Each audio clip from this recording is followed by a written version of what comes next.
സമൃദ്ധമായ ജീവിതം എന്ന ടെലിവിഷൻ പ്രോഗ്രാമിലേക്ക് നിങ്ങളെ എല്ലാവരെയും സ്വാഗതം ചെയ്യുന്നു. ശ്രദ്ധിക്കാം, ഇന്നത്തെ സന്ദേശത്തിൻ്റെ തലക്കെട്ട് ഇതാണ്: ദൈവിക പദ്ധതികളിൽ ഒരു ഭക്തന് ഉണ്ടായിരിക്കുന്ന പങ്ക്. സുഹൃത്തുക്കളെ, യഹോവയായ ദൈവം പഴയ നിയമ പുസ്തകത്തിൽ കൂടി ഇന്നുവരെ നമ്മൾ നോക്കുമ്പോൾ ആ ദൈവത്തിൻ്റെ ഉദ്ദേശങ്ങളെല്ലാം നിവർത്തിക്കുന്നത് ദൈവത്തിൻ്റെ മക്കളിൽ കൂടിയാണ്. ആദമിൽ കൂടി അത് ആരംഭിച്ചു. ഉൽപ്പത്തി പുസ്തകം നമുക്ക് വായിക്കാം, അതിൻ്റെ 1:26 അനന്തരം ദൈവം, നാം നമ്മുടെ സ്വരൂപത്തിൽ നമ്മുടെ സാദൃശ്യപ്രകാരം മനുഷ്യനെ ഉണ്ടാക്കുക. അവർ സമുദ്രത്തിലുള്ള മത്സ്യത്തിന്മേലും ആകാശത്തിലുള്ള പറവജാതിന്മേലും മൃഗങ്ങളിന്മേലും സർവ്വഭൂമിയിന്മേലും ഭൂമിയിൽ ഇഴയുന്ന എല്ലാ ഇഴജാതികളിന്മേലും വാഴട്ടെ എന്ന് കൽപ്പിച്ചു. ദൈവം ആദമിനെ സൃഷ്ടിച്ച ശേഷം ദൈവത്തിൻ്റെ മനസ്സിലുള്ളതായ ഉദ്ദേശങ്ങളെ ആദമിൽ കൂടി നിവർത്തിക്കുവാൻ ദൈവം ആഗ്രഹിച്ചു. അതുപോലെ ചെയ്യുകയും ചെയ്തു. അതുപോലെ തന്നെ ബൈബിളിൽ ഉടനീളം നോക്കുമ്പോൾ നമുക്ക് കാണാൻ കഴിയും, ദൈവം ഒരുപാട് മനുഷ്യരെ തൻ്റെ ഉദ്ദേശങ്ങൾ, തൻ്റെ പദ്ധതികൾ നിവർത്തിക്കുവാനായിട്ട് തിരഞ്ഞെടുത്തതായി നമുക്കറിയാം. ന്യായാധിപന്മാർ, അതുപോലെ തന്നെ ദൈവത്തിൻ്റെ പുരോഹിതന്മാർ, പ്രവാചകന്മാർ, നോഹ, മോശ, അതുപോലെ തന്നെ ഒരുപാട് രാജാക്കന്മാരെയും കാണാൻ കഴിയും. ഇവരെയെല്ലാം തൻ്റെ പദ്ധതികൾ നിവർത്തിക്കാനായി ദൈവം ഉപയോഗിച്ചവരാണ്. പിന്നെ നമ്മൾ പുതിയ നിയമത്തിലേക്ക് വരുമ്പോൾ അത്ഭുതകരമായ കാര്യങ്ങൾ സംഭവിക്കുന്നു. അവിടെ ദൈവം തൻ്റെ പുത്രനെ മനുഷ്യ രൂപത്തിൽ ഭൂമിയിലേക്ക് അയക്കുന്നതായിട്ട് നമുക്ക് കാണാൻ കഴിയും. അവനിൽ കൂടി ദൈവത്തിൻ്റെ പദ്ധതികൾ പൂർണ്ണമായും നടക്കുവാനിടയായി. ദൈവത്തിൻ്റെ ഉദ്ദേശങ്ങൾ പൂർണ്ണമായി നിവർത്തിക്കുവാൻ തക്കവണ്ണം അവൻ ഏൽപ്പിച്ചു കൊടുത്തു. ദൈവത്തിൻ്റെ ആഗ്രഹങ്ങൾ, അതുപോലെ അവൻ്റെ പദ്ധതികൾ നിവർത്തിക്കുവാനായിട്ട് അവസാനം യേശു കാൽവരി ക്രൂശിൽ മനുഷ്യൻ്റെ പാപത്തിനായി രക്തം ചിന്തി. അതുപോലെ തന്നെ യേശുക്രിസ്തുവിൽ നമുക്ക് കാണുവാൻ കഴിയുന്നത് എന്താണ്, ദർശിക്കാൻ കഴിയുന്നത്? ഒരേ സമയത്ത് ദൈവികത്വവും അതുപോലെ തന്നെ മാനുഷികമായ അവസ്ഥയും യേശുവിൽ നമുക്ക് കാണുവാൻ കഴിയും. അങ്ങനെ ദൈവം അവസാനം ഒരു മനുഷ്യനിൽ കൂടി തൻ്റെ ഉദ്ദേശം നിവർത്തിക്കാനിടയായി. പിന്നീട് യേശുവിനെക്കുറിച്ച് നമ്മൾ നോക്കുമ്പോൾ യേശു ശിഷ്യന്മാരെ തിരഞ്ഞെടുത്തു. 12 അപ്പോസ്തലന്മാർ. അവർ യേശുക്രിസ്തുവിനെക്കുറിച്ചുള്ള രക്ഷയുടെ സുവിശേഷവും വഹിച്ച് ലോകത്തെ എങ്ങും പോകുവാനിടയായി. അതുപോലെ തന്നെ പൗലോസിനെക്കുറിച്ച് നോക്കുമ്പോൾ അത്ഭുതകരമായ ദൈവത്തിൻ്റെ കൈയാൽ ഉപയോഗിക്കപ്പെട്ടവനാണ്. ഒരുപാട് സഭകൾ ഭൂമിയിൽ സ്ഥാപിക്കുവാൻ ഇടയായി. ദൈവത്തിൻ്റെ കയ്യിൽ ശക്തമായി ഉപയോഗിക്കപ്പെട്ടു. അതുപോലെ നമ്മൾ ഇന്നയോളം ചിന്തിക്കുമ്പോൾ ദൈവം തൻ്റെ പ്രവൃത്തിയുടെ പ്രാഥമിക തലത്തിൽ അത് നിവർത്തിക്കുവാനായി മനുഷ്യനെ ഉപയോഗിക്കുന്നു. ദൈവത്തിൻ്റെ ഉദ്ദേശങ്ങളെ നിവർത്തിക്കുവാൻ പുരുഷന്മാരെ ഉപയോഗിക്കുന്നു. ഇതിൻ്റെ അർത്ഥം ദൈവം ഒരിക്കലും സ്ത്രീകളെ ഉപയോഗിക്കില്ല എന്നല്ല. ബൈബിളിൽ ദൈവം തൻ്റെ ഉദ്ദേശം നിവർത്തിക്കുവാനായി സ്ത്രീകളെ ഉപയോഗിച്ചതായിട്ട് നമുക്ക് കാണുവാൻ കഴിയും. എന്നാൽ ഇവിടെ നോക്കുമ്പോൾ പുരുഷന്മാരെയാണ് സ്ത്രീകൾക്കാൾ അധികമായിട്ട് ദൈവം തൻ്റെ ഉദ്ദേശം നിവർത്തിക്കുവാൻ ഉപയോഗിച്ചിരിക്കുന്നത് എന്ന് കാണുവാൻ കഴിയും.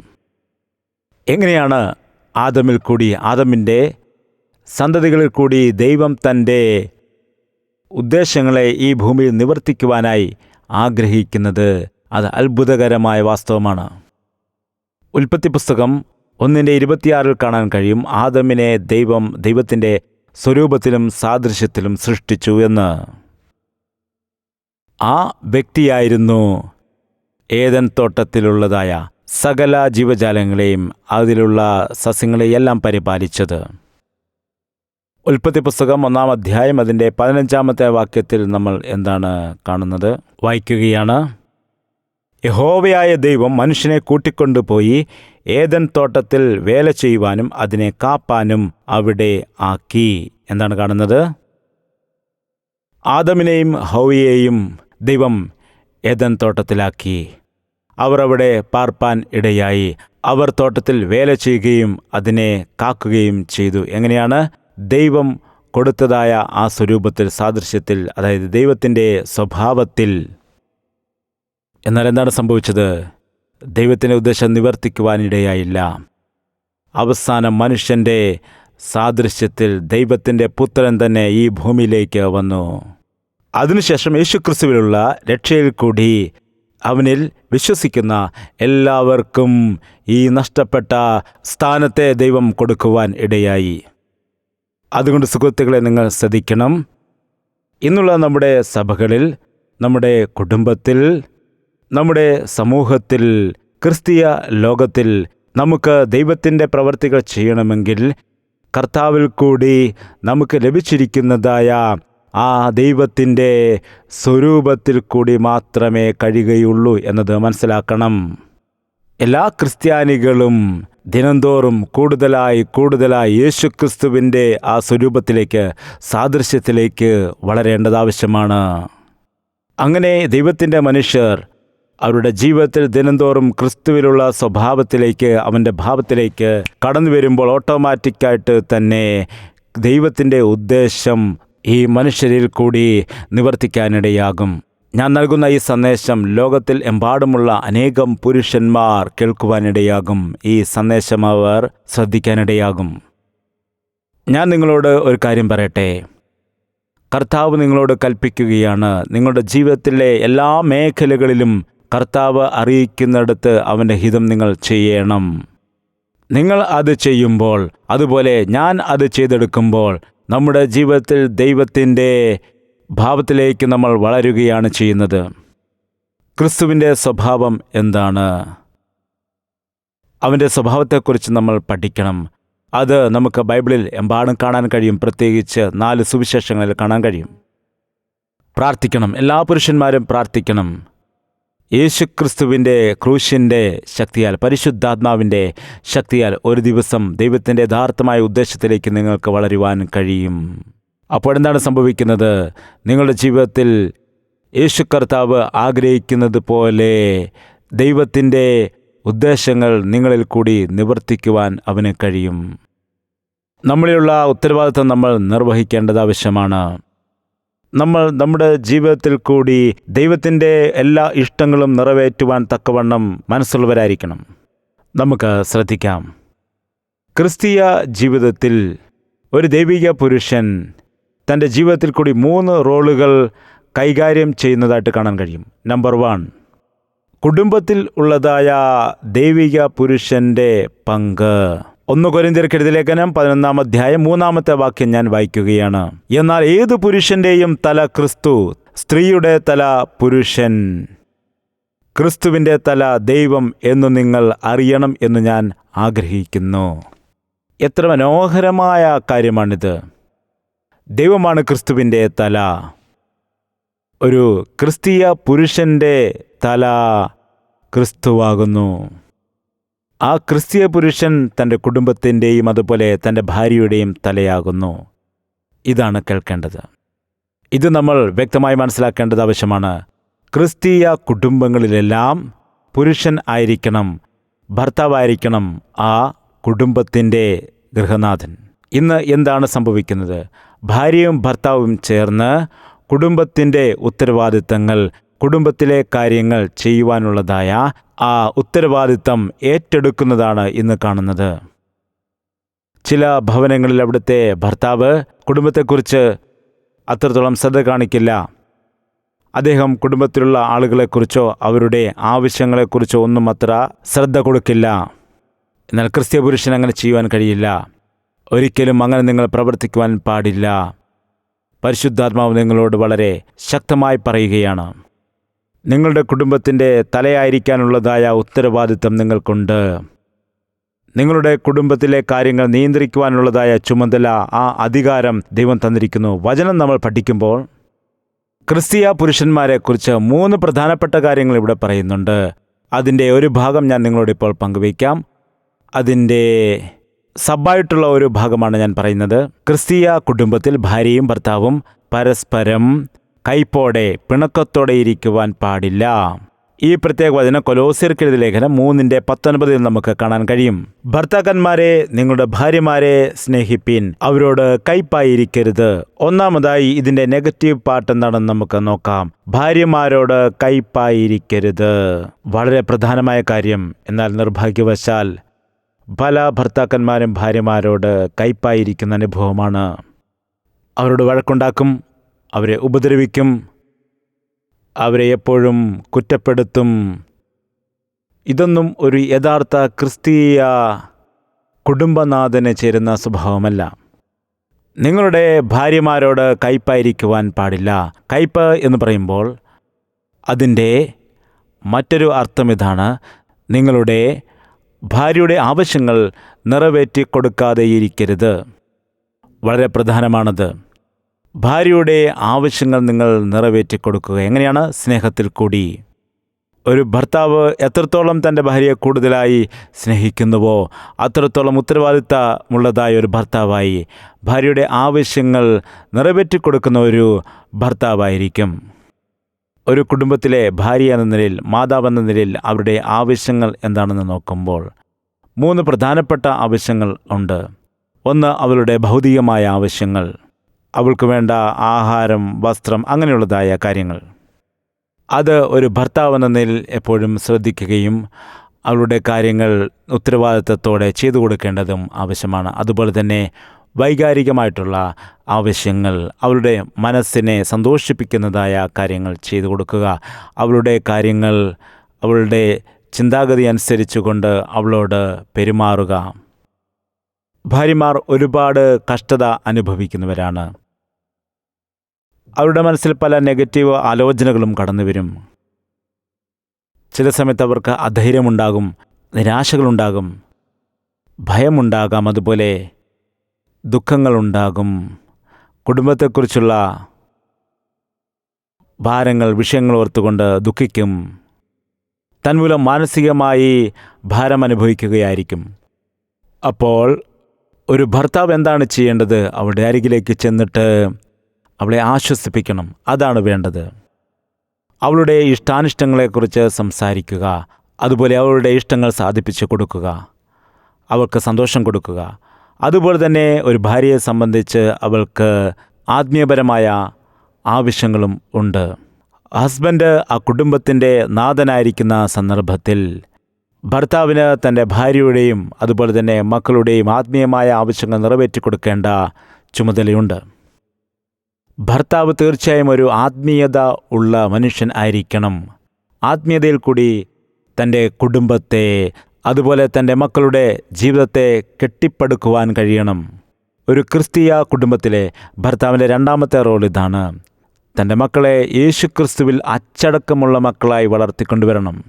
എഫേസ്യർക്കെഴുതിയ ലേഖനം 6-ാം അധ്യായം 4-ാം വാക്യം: പിതാക്കന്മാരെ, നിങ്ങളുടെ മക്കളെ കോപിപ്പിക്കാതെ കർത്താവിൻ്റെ ബാലശിക്ഷയിലും പത്യോപദേശത്തിലും പോറ്റി വളർത്തുവീൻ.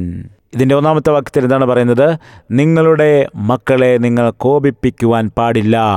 അർത്ഥമെന്താണ്? പല പിതാക്കന്മാരും ഇതാണ് ചെയ്യുന്നത്. അവർ തങ്ങളുടെ കുഞ്ഞുങ്ങളെ വളർത്തിക്കൊണ്ടുവരുന്നു, അവർക്ക് ആവശ്യമായ കാര്യങ്ങൾ ചെയ്തു കൊടുക്കുന്നു. എന്നാൽ പലപ്പോഴും ഈ കുട്ടികളെ കുറ്റം പറയുകയാണ്, എപ്പോഴും വിമർശിച്ചുകൊണ്ടിരിക്കുന്നു. തന്മൂലം ആ കുട്ടികൾക്ക് ദേഷ്യമുണ്ടാകാനിടയാകും, കോപമുണ്ടാകുവാനിടയാകും. മക്കൾക്ക് പിതാവിനോട് കോപമുണ്ടാവുകയാണെങ്കിൽ പിന്നെ ആ മക്കൾക്ക് ആത്മീയമായി, ഭൗതികമായി പൂർണ്ണമായ ഒരു അനുഭവത്തിൽ, സംതൃപ്തിയിൽ വളർന്നു വരുവാനായിട്ട് കഴിയുകയില്ല. അതുകൊണ്ട് നിങ്ങളുടെ മക്കളെ കോപിപ്പിക്കരുത്. അവരോട് ചേർന്ന് നിൽക്കുക, ആശ്വസിപ്പിക്കുക, അവരെ നിങ്ങൾ സപ്പോർട്ട് ചെയ്യുക. അതിനുശേഷം അടുത്ത കാര്യം എന്താണ് പറയുന്നത്? അവരെ ശീലിപ്പിക്കുക. യേശുക്രിസ്തുവിൽ അച്ചടക്കമുള്ള മക്കളായി വളർന്നു വരുവാൻ അവരെ ശീലിപ്പിക്കണം. അതാണ് ഇത്. നോക്കുമ്പോൾ ഒരു പിതാവിൻ്റെ ചുമതലയാണ് തൻ്റെ മക്കളെ അച്ചടക്കമുള്ളവരാക്കിക്കൊണ്ട് ക്രിസ്തുവിൽ അച്ചടക്കമുള്ളവരാക്കി വളർത്തേണ്ടത്. അതുകൊണ്ട് എന്താണ് ചെയ്യേണ്ടത്? എന്തെങ്കിലും തെറ്റ് ചെയ്താൽ അവരെ നമ്മൾ കറക്റ്റ് ചെയ്ത് കൊണ്ടുപോകണം. അവരോട് സംസാരിക്കണം, അവരെ മനസ്സിലാക്കണം, അവരെ സപ്പോർട്ട് ചെയ്യണം. അവരെ പറഞ്ഞ് മനസ്സിലാക്കുമ്പോൾ ജീവിതത്തിൽ എന്തെങ്കിലും തെറ്റുകളുണ്ടാകുമ്പോൾ അവരത് തിരിച്ചറിയാനിടയാകും. നമ്മളവരെ ഉപദേശിക്കുന്നില്ല എങ്കിൽ, ക്രമീകരിക്കുന്നില്ല എങ്കിൽ അവർ ജീവിതത്തിൽ അവർക്കിഷ്ടമുള്ള വഴികളിൽ കൂടി, മാർഗങ്ങളിൽ കൂടി സഞ്ചരിക്കും. അവർ യേശുവിനെ അംഗീകരിക്കുകയോ വിശ്വസിക്കുകയോ ഇല്ല. എല്ലാ പിതാക്കന്മാരും ഇത് ഏറ്റെടുക്കേണ്ടതാണ്. അടുത്ത കാര്യം, നിങ്ങളുടെ കുട്ടികളെ യേശുവിൻ്റെ അടുക്കിലേക്ക്, ക്രിസ്തു പഠിപ്പിക്കുന്നതായ പഠിപ്പിക്കലുകളിലേക്ക് കൊണ്ടുവരേണ്ടതാണ്. പിതാവ് തൻ്റെ മക്കൾക്ക് യേശുവിൻ്റെ പഠിപ്പിക്കലുകൾ, യേശുവിൻ്റെ വചനത്തെക്കുറിച്ച്, അവനിലുള്ള സത്യങ്ങളെക്കുറിച്ച് പറഞ്ഞു കൊടുക്കേണ്ടതാണ്. കാരണം ലോകം പഠിപ്പിക്കുന്നത് തെറ്റായതായിരിക്കും. ഇന്ന് ക്രിസ്തീയ കുടുംബത്തിൽ ജനിച്ചതായ പല മക്കളും, പല സഹോദരങ്ങളും വഴിപിഴച്ചു പോകുന്നതിൻ്റെ കാരണമറിയാമോ? ദൈവത്തിൻ്റെ വചനങ്ങൾ വാസ്തവമായി അവർക്കറിയില്ല, അവർക്ക് ആരും പഠിപ്പിച്ചു കൊടുക്കുന്നില്ല. അതുകൊണ്ട് പിതാക്കന്മാർ പഠിപ്പിച്ചു കൊടുക്കാതിരിക്കുമ്പോൾ, അവർ സമൂഹത്തിലേക്ക് ഇറങ്ങുമ്പോൾ അവരുടെ സുഹൃത്തുക്കൾ അല്ലെങ്കിൽ അവർ പോകുന്ന സ്ഥാപനങ്ങളിലുള്ള ആളുകളൊക്കെ ഒരുപക്ഷെ അവരെ വഴിതെറ്റിച്ചേക്കാം. ഇതാണ് സംഭവിക്കുന്നത്. നമ്മളെല്ലാവരും നമ്മുടെ മക്കളെ ഒരുപാട് സ്നേഹിക്കുന്നുണ്ട്. അവരുടെ ആവശ്യങ്ങൾ നമ്മൾ നേടിക്കൊടുക്കുന്നു. അവർക്ക് വേണ്ട സകല കാര്യങ്ങളും സൗകര്യങ്ങളും നമ്മൾ ചെയ്തു കൊടുക്കുന്നു. എന്നാൽ ഈ ലോകത്തിലേക്ക് ആ കുഞ്ഞുങ്ങൾ ഇറങ്ങിക്കഴിഞ്ഞാൽ ഈ ലോകം അവരെ പഠിപ്പിക്കുന്നത് നാശത്തിൻ്റെ, ദുഷ്ടതയുടെ വഴികളൊക്കെ ആയിരിക്കും. ലോകത്തിൻ്റെ ചിന്തകളായിരിക്കും എപ്പോഴും അവരെ ഭരിച്ചുകൊണ്ടിരിക്കുവാനിടയാകുന്നത്. അതുകൊണ്ട് പിതാക്കന്മാർ വളരെ ഉത്തരവാദിത്തം ഉള്ളവരായിരിക്കണം. മക്കളെ എപ്പോഴും ശ്രദ്ധിക്കേണ്ടത് ആവശ്യമാണ്. അവരോടൊപ്പം ഇരിക്കണം. എന്നിട്ട് യേശു പഠിപ്പിച്ചതായ ഒരു വചനമെടുക്കുക, അതിൽ കൂടി നിങ്ങൾക്കറിയാവുന്നതായ രീതിയിൽ അതിൻ്റെ അർത്ഥം കുട്ടികൾക്ക് പറഞ്ഞു കൊടുക്കണം. ഇതാണ് കർത്താവിൻ്റെ കൽപ്പനയെന്ന് പറയണം. അതുപോലെ തന്നെ ഒരു ഗൃഹനാഥനെ സംബന്ധിച്ച് അവനുള്ള മൂന്നാമത്തെ ഉത്തരവാദിത്തം അറിയാമോ? ഒരു ശക്തമായ പ്രാർത്ഥനാ ജീവിതമുള്ളവനായിരിക്കണം. 1 തിമോത്തിയോസ് 2:8. ആകയാൽ പുരുഷന്മാർ എല്ലായിടത്തും കോപവും വാഗ്വാദവും വിട്ടകന്ന് വിശുദ്ധ കൈകളെ ഉയർത്തി പ്രാർത്ഥിക്കണം എന്ന് ഞാൻ ആഗ്രഹിക്കുന്നു. ഇവിടെ ദൈവത്തിൻ്റെ വചനം വളരെ വ്യക്തമായിട്ട് പറയുകയാണ്. അതായത് ഒരു കുടുംബത്തിലുണ്ടായിരിക്കുന്ന പുരുഷൻ, ഭർത്താവായിരിക്കട്ടെ അല്ലെങ്കിൽ പിതാവായിരിക്കട്ടെ, അവർക്ക് ശക്തമായ ഒരു പ്രാർത്ഥനാ ജീവിതം ഉണ്ടായിരിക്കണം. പലപ്പോഴും ഭവനത്തിലെ സ്ത്രീയായിരിക്കും കുടുംബത്തിനു വേണ്ടി പ്രാർത്ഥിക്കുന്നത്. അത് നല്ല കാര്യമാണ്. എന്നാൽ ബൈബിളിൽ വ്യക്തമായിട്ട് പറയുകയാണ്, പുരുഷൻ എന്ന നിലയിൽ, പിതാവ് എന്ന നിലയിൽ നീ നിൻ്റെ കുടുംബത്തിനു വേണ്ടി ശക്തമായി പ്രാർത്ഥിക്കുന്ന വ്യക്തിയായിരിക്കണം. എങ്ങനെയാണ് പ്രാർത്ഥിക്കേണ്ടത്? കോപിക്കാതെ, ഉള്ളിൽ കയ്പ് സൂക്ഷിക്കാതെ പ്രാർത്ഥിക്കണം. എന്നാൽ പല ആളുകളുടെയും മനസ്സിൽ പ്രാർത്ഥിക്കുമ്പോഴും അവരുടെ ഉള്ളിൽ കയ്പിൻ്റെ അനുഭവങ്ങളാണുള്ളത്. നിങ്ങൾക്കെല്ലായ്പ്പോഴും ഒരു സമാധാനമുള്ള മനസ്സുണ്ടായിരിക്കണം, സമാധാനമുള്ള ഒരു ഹൃദയമുണ്ടായിരിക്കണം. എല്ലാവരോടും സമാധാനം ആചരിക്കണം. അടുത്ത കാര്യം പറയുകയാണ്, അവൻ സംശയിക്കുവാൻ പാടില്ല. വീട്ടിലുണ്ടായിരിക്കുന്ന പുരുഷന് യേശുക്രിസ്തുവിൽ ശക്തമായ ഒരു വിശ്വാസം ഉണ്ടായിരിക്കണം. പുരുഷനിലെ വിശ്വാസം സ്ത്രീയിലേക്കും കുട്ടികളിലേക്കും പകർന്നു കൊടുക്കേണ്ടത് ആവശ്യമാണ്. എന്നാൽ പലപ്പോഴും ഇന്ന് ഭർത്താക്കന്മാർ തങ്ങളുടെ വിശ്വാസം ഭാര്യമാരുടെ ഉള്ളിലേക്ക് അതുപോലെ കൊടുക്കുന്നില്ല. അതുകൊണ്ട് വിഷയം ഇതാണ്, സംശയിക്കാതെ ഒരു പുരുഷൻ എല്ലാം വിശ്വസിക്കുന്നു. ദൈവത്തിൻ്റെ വചനങ്ങളെ, വിടുതലിനെ എല്ലാം പൂർണ്ണമായി വിശ്വസിക്കുന്നു. വിശ്വസിക്കുന്നില്ല എങ്കിൽ, സംശയിക്കുകയാണെങ്കിൽ ദൈവത്തോടുള്ളതായ പ്രാർത്ഥന ഇല്ലായ്മയാണ് അതിൻ്റെ കാരണമെന്ന് മനസ്സിലാക്കണം. സംശയിച്ചുകൊണ്ട് പ്രാർത്ഥിച്ചാൽ അതിന് ശക്തിയില്ല. കർത്താവിൻ്റെ വചനങ്ങളെ പൂർണ്ണമായി വിശ്വസിക്കുക. അതിനുശേഷം ഇവിടെ പറയുകയാണ്, വിശുദ്ധ കരങ്ങളെ ഉയർത്തി. എപ്പോഴും ഒരു കുടുംബത്തിലെ ഗൃഹനാഥന് ഒരു വിശുദ്ധമായ ജീവിത അനുഭവം ഉണ്ടായിരിക്കണം. ഒരിക്കലും അനീതിയിലേക്കോ നീതികേടിലേക്കോ കൈനീട്ടുവാൻ പാടില്ല. പാപമുണ്ടായിരിക്കാൻ പാടില്ല. ആ പുരുഷൻ്റെ ജീവിതത്തിലെപ്പോഴും നീതിയുടെ അനുഭവങ്ങൾ ഉണ്ടായിരിക്കണം, വിശുദ്ധിയുടെ അനുഭവങ്ങൾ ഉണ്ടായിരിക്കണം. എന്നിട്ട് വിശുദ്ധ കരങ്ങളെ ഉയർത്തിക്കൊണ്ട് ദൈവത്തോട് പ്രാർത്ഥിക്കുമ്പോൾ നമുക്ക് ദൈവത്തിൻ്റെ മറുപടി പ്രാപിക്കുവാൻ ഇടയാകും. സുഹൃത്തുക്കളെ, നമ്മൾ പങ്കുവച്ചത് എന്താണ്? ഒരു ക്രിസ്തീയ ഭർത്താവ്, കുടുംബനാഥൻ എന്ന നിലയിൽ ദൈവത്തിൻ്റെ പദ്ധതികളിൽ അവനുണ്ടായിരിക്കുന്നതായ പങ്ക് എന്താണ് എന്നതിനെക്കുറിച്ചാണ്. രണ്ടാമത്തെ കാര്യം, ഒരു സഭയിൽ പുരുഷന് ഉണ്ടായിരിക്കേണ്ടതായ ചുമതലകൾ എന്തൊക്കെയാണ്? സഭയിൽ പുരുഷന് പ്രത്യേകമായ ചില ഉത്തരവാദിത്തങ്ങൾ തീർച്ചയായിട്ടും ഉണ്ട്. ഒരു ചർച്ചിനെ സംബന്ധിച്ച് ചർച്ചിൻ്റെ പ്രവർത്തനങ്ങൾ നടത്തുന്ന കാര്യത്തിൽ പുരുഷന് പ്രധാനമായ വിലയേറിയതായ ഒരു പങ്ക് ഉണ്ട്. എന്നാൽ ഒരു പുരുഷൻ ആ സഭയെക്കുറിച്ചുള്ള ഉത്തരവാദിത്തങ്ങൾ വഹിക്കാതിരിക്കുകയാണെങ്കിൽ ആ സഭ വളരുന്നത് ബുദ്ധിമുട്ടായിരിക്കും. സഭയിൽ അങ്ങനെയുള്ളതായ കാര്യങ്ങൾ നടക്കുന്നില്ലെങ്കിൽ ഒരു വിശ്വാസി എന്ന നിലയ്ക്ക്, ക്രിസ്തീയ പുരുഷൻ എന്ന നിലയ്ക്ക് ഉത്തരവാദിത്തങ്ങൾ ഏറ്റെടുക്കേണ്ടത് ആവശ്യമാണ്. ഒരു ക്രിസ്തീയ പുരുഷൻ അവൻ്റെ ലോക്കൽ സഭയിൽ ചെയ്യേണ്ടതായ 3 ഉത്തരവാദിത്തങ്ങളെക്കുറിച്ച് ഞാൻ നിങ്ങളോട് പങ്കുവയ്ക്കുവാൻ താൽപ്പര്യപ്പെടുന്നു. സുഹൃത്തുക്കളെ, നിങ്ങൾ നിങ്ങളുടെ ലോക്കൽ സഭയിൽ പോകുന്നതായ ആളുകളാണെങ്കിൽ പരിശുദ്ധാത്മാ 3 കാര്യങ്ങളാണ് പറയുന്നത്. ആ ലോക്കൽ സഭയെ നിങ്ങൾ സപ്പോർട്ട് ചെയ്യണം, അതിനെ ബലപ്പെടുത്തണം. നമ്പർ 1, ക്രിസ്തീയ പുരുഷന്മാർ അവരുടെ സഭയിലെ കാര്യങ്ങളിലെല്ലാം ഇടപെടുകയും സഭയിൽ ദൈവവചനം ശക്തമായി ശുശ്രൂഷിക്കുകയും വേണം. അപ്പോസ്തല പ്രവൃത്തികൾ 6:4 ഞങ്ങളോ പ്രാർത്ഥനയിലും വചന ശുശ്രൂഷയിലും ഉറ്റിരിക്കും എന്ന് പറഞ്ഞു. ഇത് തീർച്ചയായും അപ്പോസ്തലന്മാരെക്കുറിച്ചാണ് പറഞ്ഞത്. എന്നാൽ ഈ കാലത്ത് എല്ലാ പുരുഷന്മാരും അവരവരുടെ സഭകളിൽ ആ കർത്താവിൻ്റെ ശിഷ്യന്മാരെ തന്നെ ജീവിക്കേണ്ടവരാണ്. ഇത് എല്ലാ പുരുഷന്മാരും അവരുടെ സഭകളിൽ അപ്പോസ്തലന്മാരായിട്ട് തന്നെ ജീവിക്കുവാനുള്ള കർത്താവിൻ്റെ ആഹ്വാനമാണ്. ഒന്നാമത്തെ വിഷയം എന്താണ്? ഓരോ പുരുഷനും അവരുടെ ലോക്കൽ സഭയിൽ കടന്നു വന്നത് പ്രാർത്ഥനയ്ക്ക് പ്രാധാന്യം കൊടുക്കേണ്ടത് ആവശ്യമാണ്. അതുപോലെ പലപ്പോഴും സ്ത്രീകളും വന്ന് പ്രാർത്ഥിക്കണം. ഇത് വളരെ നല്ലതായിരിക്കും. എന്നാൽ പലപ്പോഴും പുരുഷന്മാർ വരില്ല. ഇതാണ് കാണുന്നത്. എന്നാൽ പുരുഷന്മാർ കടന്നു വന്ന് സഭയുടെ കാര്യങ്ങൾക്ക് വേണ്ടി പ്രാർത്ഥിക്കണം. ആഴ്ചയിൽ 1 പ്രാവശ്യമോ അല്ലെങ്കിൽ 2 പ്രാവശ്യമോ അവരുടെ സൗകര്യം പോലെ സഭയിൽ കടന്നു വന്നുകൊണ്ട് സഭയുടെ ആവശ്യങ്ങൾക്കായി പ്രാർത്ഥിക്കണം. സഭയിലേക്ക് പുരുഷന്മാർ കടന്നു വന്നുകൊണ്ട് സഭയുടെ ആവശ്യങ്ങളെ വെച്ചുകൊണ്ട് സഭയുടെ ഓരോ അഭിവൃദ്ധിക്കായി പ്രാർത്ഥിക്കണം. സഭയുടെ പ്രശ്നങ്ങളെ ദൈവത്തിന് കൊടുക്കണം.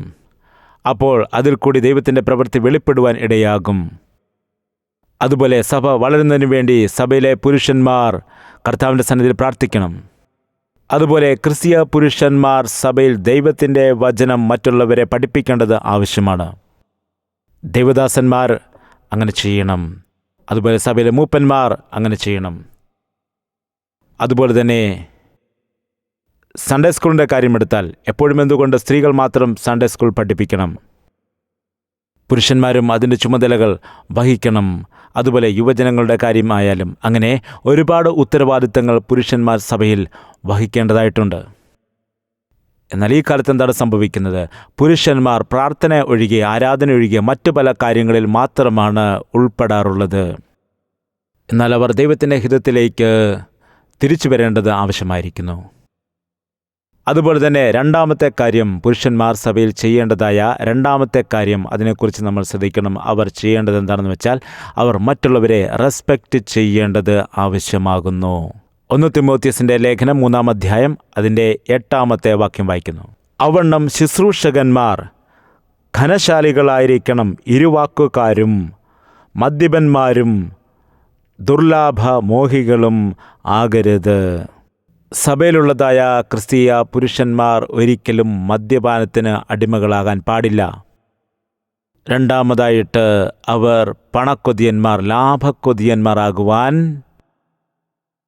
പാടില്ല. അത് സഭയ്ക്കുള്ളിലും സഭയുടെ വെളിയിലും. അതാണ് പറയുന്നത്. അതുകൊണ്ട് ക്രിസ്തീയ പുരുഷന്മാർ ബഹുമാനം നേടുന്നവർ ആയിരിക്കണം. സഭയ്ക്കുള്ളിൽ മറ്റു ആളുകളുടെ ബഹുമാനം നേടുന്നവർ ആയിരിക്കണം. അങ്ങനെ മാത്രമേ നേതൃത്വം വഹിക്കാൻ കഴിയുകയുള്ളൂ. ബഹുമാനമില്ലാത്തവരെ ആരും തന്നെ കണക്കിടുകയില്ല. അങ്ങനെ ക്രിസ്തീയ പുരുഷന്മാർ എല്ലാ രീതിയിലും സഭയിൽ ബഹുമാനിക്കപ്പെടുന്നവരായിരിക്കണം. അവർ സഭയിലെ കാര്യങ്ങൾക്ക് നേതൃത്വം വഹിക്കുന്നവരുമായിരിക്കണം. അതുപോലെ തന്നെ ഇരുവാക്കുള്ളവർ ആയിരിക്കുവാൻ പാടില്ല. വാക്കുകളിൽ സ്ഥിരതയുണ്ടായിരിക്കണം. ഒരു കാര്യം ഇവിടെ പറയുകയും മറ്റൊരു കാര്യം അവിടെ പറയുകയും ചെയ്യരുത്. സഭയ്ക്കുള്ളിൽ വന്നിട്ട് പ്രശ്നങ്ങൾ ഉണ്ടാക്കരുത്. അതുപോലെ ആളുകളോട് പിണക്കങ്ങൾ സൃഷ്ടിക്കാൻ പാടില്ല. ഇരുവാക്ക് പറയുവാൻ പാടില്ല. അതുപോലെ തന്നെ മൂന്നാമതായി ക്രിസ്തീയ പുരുഷന്മാർ എല്ലാവരും നല്ല ഭക്തിയുള്ളവർ ആയിരിക്കണം. 1 തിമോഥെയോസ് 4:7 ഭക്തിവിരുദ്ധമായ കിഴവിക്കഥകളെ ഒഴിച്ച് ദൈവഭക്തിക്ക് തക്കവണ്ണം അഭ്യാസം ചെയ്യുക. അതായത് ദൈവഭയമുള്ളവരായിരിക്കണം. അതാണ് പറയുന്നത്. ക്രിസ്തീയ പുരുഷന്മാർ എല്ലായ്പ്പോഴും ദൈവത്തിൻ്റെ വചനത്തിന് വില കൊടുക്കുന്നവരും ദൈവത്തിൻ്റെ വചനത്തെ അനുസരിച്ച് ഭക്തിയോടെ ജീവിക്കുന്നവരും ആയിരിക്കണം. അതിൽ കൂടി മാത്രമേ ദൈവത്തിൻ്റെ ഉദ്ദേശങ്ങൾ പൂർത്തിയാവുകയുള്ളൂ. മൂന്നാമത്തെ പ്രധാന കാര്യം, ക്രിസ്തീയ പുരുഷന്മാർ എപ്പോഴും അവരുടെ ജോലിയിലും അവരുടെ ബിസിനസ്സിലും വഹിക്കേണ്ട ചുമതല. എഫേസ്യർക്കെഴുതിയ ലേഖനം 6-ാം അധ്യായം 5-6 വാക്യങ്ങൾ. ദാസന്മാരെ, ജഡപ്രകാരം യജമാനനായവരെ ക്രിസ്തുവിനെ പോലെ തന്നെ ഹൃദയത്തിൻ്റെ ഏകാഗ്രതയിൽ ഭയത്തോടും വിറയലോടും കൂടെ അനുസരിപ്പീൻ. മനുഷ്യരെ പ്രസാദിപ്പിക്കുന്നവരെ പോലെ ദൃഷ്ടിസേവയാൽ അല്ല, ക്രിസ്തുവിൻ്റെ ദാസന്മാരെ പോലെ ദൈവേഷ്ടം മനസ്സോടെ ചെയ്തും. വളരെ ശ്രേഷ്ഠകരമായ വചനങ്ങളാണ്. ഇതാണ് നമ്മൾ അനുസരിക്കുവാൻ പലപ്പോഴും വിമുഖത കാണിക്കുന്നത്. നമ്മുടെ ബിസിനസ്സിലാകട്ടെ, നമ്മുടെ ജോലിയിലാകട്ടെ, ഇങ്ങനെ ചെയ്താൽ അത് ദൈവത്തിൻ്റെ ഹിതമല്ല എന്നത് മനസ്സിലാക്കണം. ദൈവവചനം പറയുന്നു, ദൈവത്തിൻ്റെ ഹിതത്തിൽ ബിസിനസ്സുകൾ ചെയ്യുവാനായിട്ട് കഴിയും. ദൈവത്തിൻ്റെ ഹിതത്തിൽ ഏത് ജോലിയും ചെയ്യുവാനായിട്ട് ഒരു പുരുഷന് കഴിയും. അതിൻ്റെ അർത്ഥം ആ ജോലിയിൽ കൂടി ദൈവത്തിൻ്റെ ഹിതം നിറവേറ്റുവാൻ കഴിയും. ആ ജോലിയിൽ കൂടി അല്ലെങ്കിൽ ആ ബിസിനസ്സിൽ കൂടി മറ്റുള്ള പലർക്കും ആശ്വാസമാകുവാൻ, സഹായകരമാകുവാൻ കഴിയും. അവർ ആ ജോലി ചെയ്യുന്നതിൽ കൂടി ആളുകൾക്ക് അനുഗ്രഹം ലഭിക്കും. അതാണ് ദൈവത്തിൻ്റെ ഹിതം. അതുകൊണ്ട് ക്രിസ്തീയ പുരുഷന്മാർ എന്താണ് ചെയ്യേണ്ടത്? യജമാനന്മാരെ അനുസരിക്കുക, അവരുടെ മുൻപിൽ വിശ്വസ്തയോടെ ജോലി ചെയ്യുക, അവർക്ക് ബഹുമാനം കൊടുക്കുക, ജോലിയിൽ കൃത്യനിഷ്ഠ പാലിക്കുക. അതായത് ക്രിസ്തുവിനെ ശുശ്രൂഷിക്കുന്നത് പോലെ യജമാനന്മാർക്ക് ബഹുമാനം നിങ്ങൾ കൊടുക്കുക. ക്രിസ്തുവിൻ്റെ ഹിതമനുസരിച്ച് നിങ്ങൾ പ്രവർത്തിക്കുക. എല്ലാ ജോലികളും തന്നിരിക്കുന്നത് യേശുവാണ്. അതുകൊണ്ട് അവിടെ ക്രിസ്തീയ പുരുഷന്മാർ ജോലി ചെയ്യുമ്പോൾ നിങ്ങളുടെ യജമാനൻ ആരാണോ ആ വ്യക്തിയെ ക്രിസ്തുവിനെ പോലെ ബഹുമാനിക്കേണ്ടത് ആവശ്യമാണ്. എന്തുകൊണ്ടെന്നാൽ ദൈവമാണ് നിനക്ക് ആ ജോലി നൽകിയിരിക്കുന്നത്. അതുകൊണ്ട് ദൈവത്തിന് നീ ബഹുമാനം കൊടുക്കണം. ദൈവത്തിൻ്റെ ഹിതം അങ്ങനെ ചെയ്തെടുക്കുവാൻ കഴിയും. ദൈവത്തിൻ്റെ വചനത്തിൽ കാണുവാൻ കഴിയും. ദൈവത്തിൻ്റെ വചനമനുസരിച്ചുകൊണ്ട് ക്രിസ്തീയ പുരുഷന്മാർ അവരുടെ യജമാനന്മാരെ ശുശ്രൂഷിക്കുമ്പോൾ തീർച്ചയായിട്ടും ദൈവത്തിൻ്റെ ഹിതമനുസരിച്ചു കൊണ്ട് തന്നെ അത് മറ്റുള്ളവർക്ക് അനുഗ്രഹപ്രദമായിട്ട് മാറാനിടയാകും. അതിൽ കൂടി അവരുടെ സ്ഥാപനവും അനുഗ്രഹിക്കപ്പെടും. അങ്ങനെ ക്രിസ്തീയ പുരുഷന്മാർ മറ്റ് അനേകം ആളുകൾക്ക് അവരുടെ ജോലികളിൽ കൂടി അനുഗ്രഹ വിഷയമായിട്ട് മാറുവാൻ കഴിയും. അതാണ്. നമുക്കൊരു വാക്ക് പ്രാർത്ഥിക്കാം. സ്വർഗീയ നല്ല കർത്താവേ, നല്ല സമയത്തോർത്ത് നിന്നെ സ്തുതിക്കുന്നു.